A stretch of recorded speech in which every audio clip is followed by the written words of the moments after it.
Hello, Rams, and welcome to a very special edition of Humans of CSU. I'm Matt Leseman, the producer of Humans of CSU, and today I'm joined by Dr. Joyce McConnell, the next president of CSU and the university's first female president.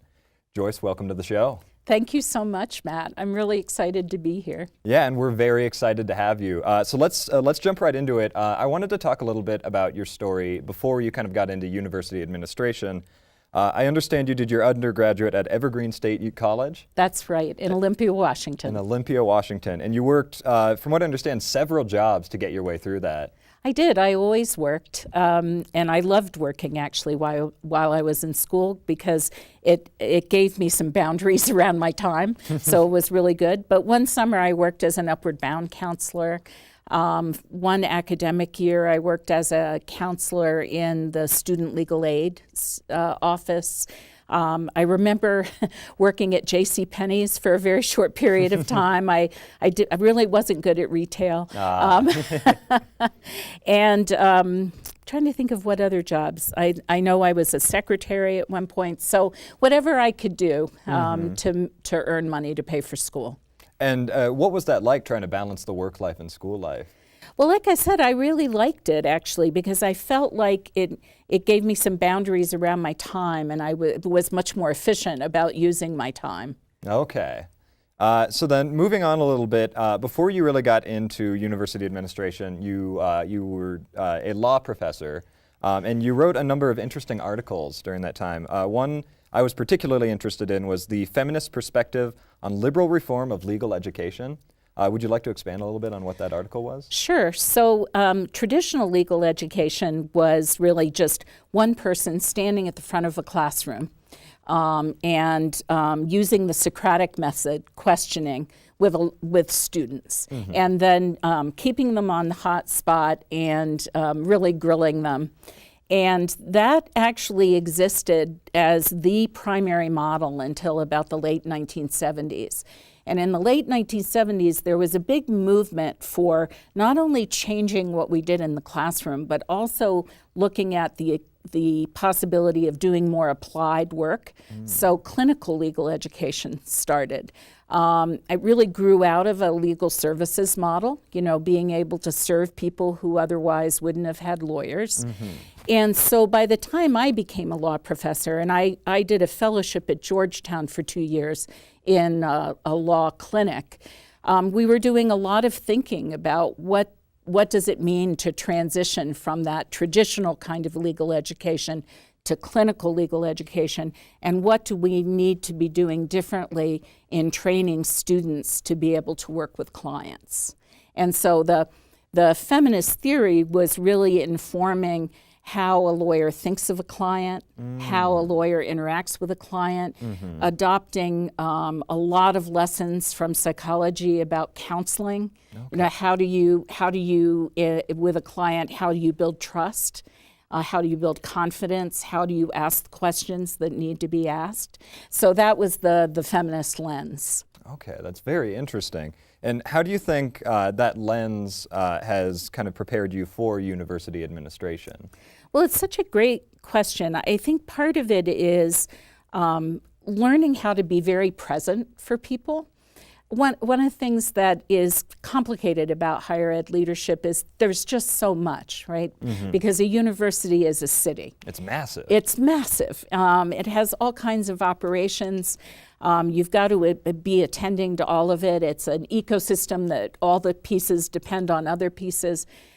So it's easy, I think, for a higher ed administrator to get pulled away and not be paying attention. And one of the things I've learned is each person matters, and being able to attend at that moment to what's on that person's mind really makes a difference. Wow, that makes a lot of sense, because I mean, right when you came into the studio, you insisted on meeting almost every single person here and learning something personal about them. And that, I guess that really is in line with a lot of the things I've heard about you. I've been doing a lot of research. And I hope you weren't too bored. Not at all. The biggest thing I've heard is that your qualifications are what got you in the door for CSU, and your humanity is what really sealed the deal. Yeah, that was Elizabeth Hernandez from the Denver Post, That's I think, exactly, came up with that caption, and I just think that's so wonderful. I agree. And so I guess tying this into your plans for CSU, what big goals do you have for the university? Well, it's wonderful of you to ask. And I'm just getting to learn more and more. You know, I start on July 1, so I've just been, the expression we use is drinking from a fire hose. I'm trying to learn as much as I possibly can, as quickly as I can. I really, the easiest way to answer that is I think CSU is extraordinary. I think it's an extraordinary university. And I really want to elevate the perception that other people have about the university, not just in Colorado, but around the country, because there's really significant work going on here. But like West Virginia University, where I am now, Colorado State tends to be a little bit humble. And so I keep saying I want everyone to know how excellent we are without being arrogant. Okay.